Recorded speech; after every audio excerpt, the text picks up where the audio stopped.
72 hours. That is how long the United States did not respond after Iranian fast boats seized a Marshall Islands flagged oil tanker in international waters, 12 nautical miles south of Abu Musa Island, in full daylight, on camera, with a USP-8A Poseidon circling overhead at 20,000 feet. The footage was broadcast on Iranian state television within 4 hours. The IRGC released a statement claiming the vessel had violated Iranian maritime law. The footage showed armed IRGC personnel in tactical gear fast roping onto the tanker's deck from a helicopter, while 3 Zulfikar-class fast boats held station at 300 meters. Every major news network ran the footage. Every allied foreign ministry issued a formal statement demanding immediate U.S. action. 3 U.S. senators released a joint statement calling the non-response a catastrophic signal of weakness. The Fifth Fleet had 2 Arleigh Burke-class destroyers within 80 nautical miles of the seizure. The P-8A overhead had the full incident on sensor record. The U.S. Navy had the capability, the positioning, and the legal authority to intervene in real time. It watched. For 72 hours, it watched. Every analyst, every news cycle, every allied capital reached the same conclusion. Washington had blinked. That conclusion was precisely what CENTCOM needed Iran to believe. Here's the equation nobody was calculating.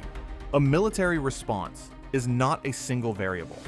It is a function of 4 inputs: capability, intelligence, authorization, and timing. Every analysis of the U.S. non-response focused on capability. The Navy had it. The intelligence was real-time. The authorization existed under international maritime law. The variable nobody was asking about was timing, not whether the U.S. would respond. When, and why that specific window, measured not in hours of political debate, but in hours of operational preparation, was the window that determined whether the response ended the problem or simply started a longer one. Let us build the equation from the beginning. The IRGC seizure of the tanker at Abu Musa Island was not an isolated incident.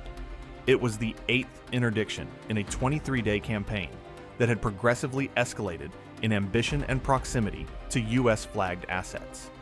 The campaign began with harassment at the strait approaches, fast boats cutting across tanker bows at close range, forcing speed reductions, generating insurance incidents. Then limpet mine damage to 2 tankers transiting the southern shipping lane. Then the seizure. Each escalation step was calculated. Each step was designed to test a specific threshold. What triggers a kinetic U.S. response? The answer to that question, the precise trigger point, was extremely valuable to Iran's operational planners. Because knowing the trigger means you can operate permanently just below it. Permanently below trigger means permanent harassment. Permanent harassment means permanent premium on Hormuz transit. Permanent premium means leverage over every economy that imports Gulf oil. That leverage, exercised without crossing the response threshold, is the strategic goal, not a military victory. An economic stranglehold at 50% of maximum pressure, maintained indefinitely, at a cost Iran can sustain. Every U.S. response that came immediately, at the precise moment of the provocation, gave Iran one data point: that specific action crosses the threshold. It calibrated Iran's next step. A faster, more precise calibration every time the U.S. responded to a specific provocation with a proportional, immediate answer. Washington understood this. CENTCOM's operational planning staff had modeled this dynamic explicitly in the 2 years preceding the campaign. The model produced a consistent result. Immediate proportional response optimizes Iran's calibration rate. Iran finds the line faster. Iran operates below the line more precisely. The harassment becomes permanent. The alternative model produced a different result. Delayed, disproportionate, unpredictable response degrades Iran's ability to locate the threshold. If the response doesn't come in the expected time frame, the threshold model breaks. If the response, when it comes, addresses not just the triggering incident, but the entire operational architecture behind it. Iran's calibration advantage disappears. The delay was not hesitation. It was data collection with a deadline. Here is what 72 hours actually looked like inside the operational planning cycle. Hours 0 to 6, incident documentation and legal review. The P-8A's sensor package produced a full evidentiary record of the seizure. Video, signals intercepts, AIS data, navigational records proving the tanker's position in international waters. That record was processed through Fifth Fleet's Judge Advocate General Staff for formal legal characterization. Armed seizure of a civilian vessel in international waters constitutes piracy under international maritime law and armed attack under Article 51 of the UN Charter. Both legal frameworks authorize a military response. The documentation created the legal foundation for everything that followed. Hour 6 to 18, intelligence production. The seizure was a data point, but it was also a disruption to the IRGC's normal operational pattern. Disruptions generate additional signals. The units involved in the seizure had to communicate their status to Shore Command. The Shore Command had to coordinate with logistics for the seized tanker's disposition. The Fast Boat Squadron had to report its post-operation positioning. All of that communication was collected.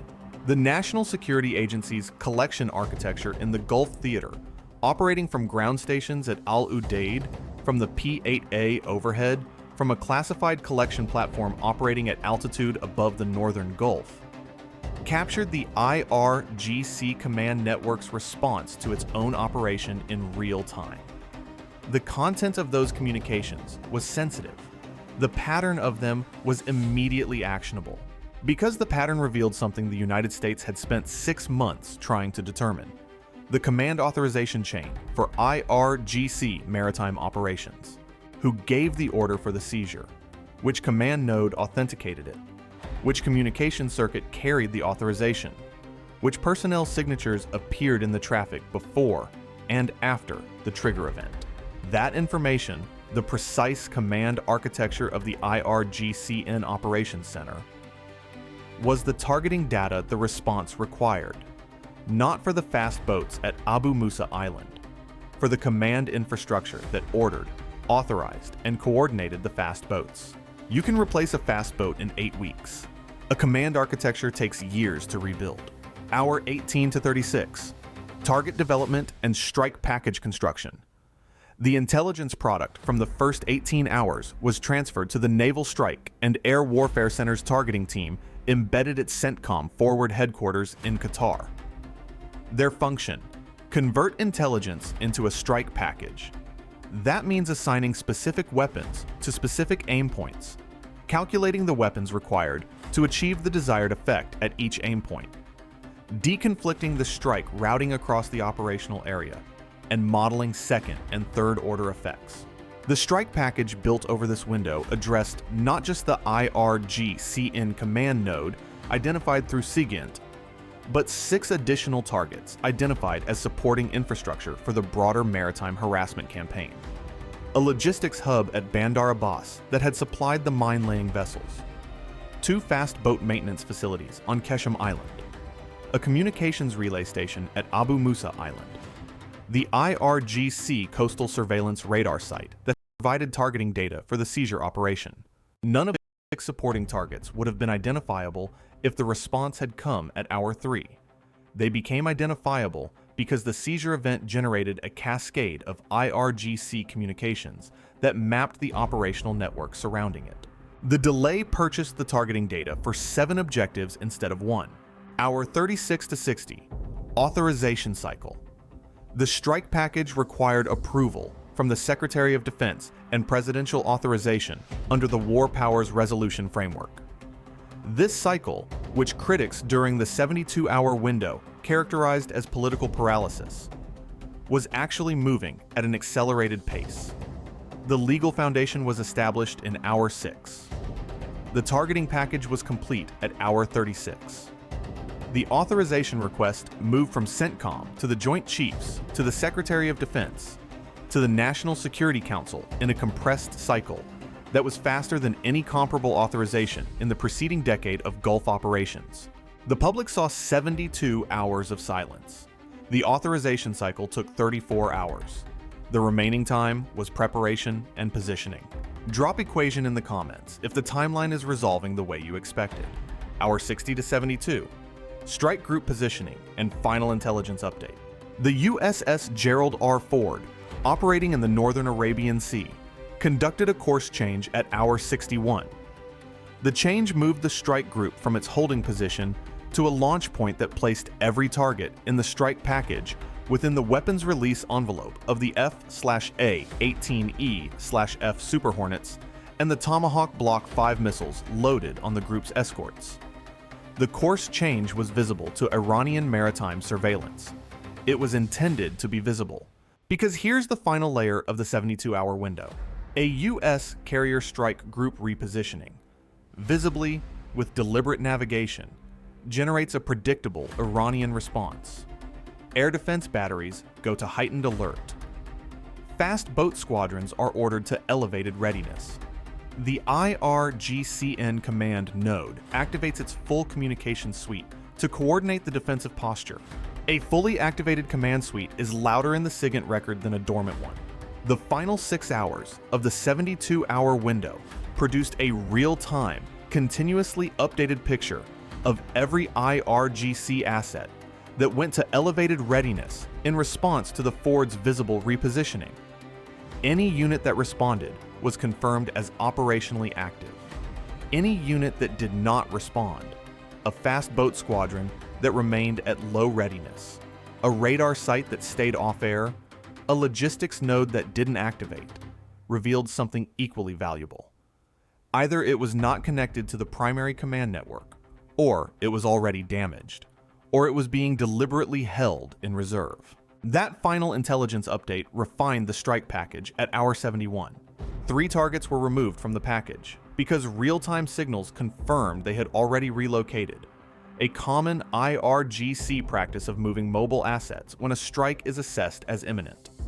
Striking empty positions accomplishes nothing and costs missiles. Removing them from the package redirected those weapons to 2 additional targets, identified in the final update as elevated readiness assets that had not appeared in the original package. The strike, not despite the delay, because of it, subscribe to Navy Strikeforce. Because what looks like political hesitation from the outside is frequently operational preparation on the inside. And understanding the difference is what this channel exists to show you. Here's what the math tells you. An immediate response to the tanker's seizure at hour 3 would have addressed 1 IRGC asset, the fast boats at Abu Musa Island, possibly the helicopter, possibly the nearby command element. It would have demonstrated that the US responds to seizures. Iran would have absorbed that data point, recalibrated its harassment campaign to fall 1 step below the seizure threshold, and resumed operations at the modified tempo within 2 weeks. The 72-hour response addressed 9 targets. It dismantled not just the unit that conducted the seizure, but the command infrastructure that authorized it, the logistics network that sustained it, and the surveillance architecture that enabled it. It did not demonstrate the seizure trigger. It demonstrated that the entire operational framework surrounding a seizure trigger becomes a targeting package when the United States chooses to wait. That is a fundamentally different signal to IRGC operational planners than a proportional immediate response. The question is not, is the US willing to respond? That question was answered. The question is, what is the cost of activating the US response architecture? Not the cost of the response itself. The cost of everything that connects to the triggering action in the communications record. Everything that supports it in the logistics network. Everything that coordinates it in the command chain. The harassment campaign required that architecture to function. Without it, without the command authorization chain, without the logistics support, without the coastal surveillance, individual IRGC fast boat commanders can sortie, but they cannot coordinate. They cannot time. They cannot execute the layered, multi-vector harassment that makes the campaign effective. The campaign did not resume at its previous operational tempo after the strike. It did not resume because the architecture that enabled coordination was gone. Iran can rebuild fast boats. The command network, the institutional patterns, the personnel who knew the authorization sequences, that takes longer. But here's the tale that does not close. The 72-hour window required Iran to believe the delay was weakness. That belief was an asset the United States could spend once. Iran now knows the delay was collection. Iranian operational planners will not generate the same communications volume in the next incident. They will implement strict communications discipline from the moment of the triggering action. Brief, encrypted low-volume traffic specifically designed to minimize the SIGINT value of the post-incident collection window. If they implement that discipline correctly, the next 72-hour window produces a smaller, less accurate targeting package. The United States is aware of this adaptation. The question is whether the collection architecture has evolved faster than the Iranian communications discipline, whether the next window exploits something Iran does not yet know it is revealing. That is the equation that does not have a public answer. We are going to get closer to it in the next video. Subscribe to Navy Strikeforce. Because what the US collected in 72 hours of silence is the exact playbook two other regional powers are now designing countermeasures for. And one of them is already testing those countermeasures in a different strait.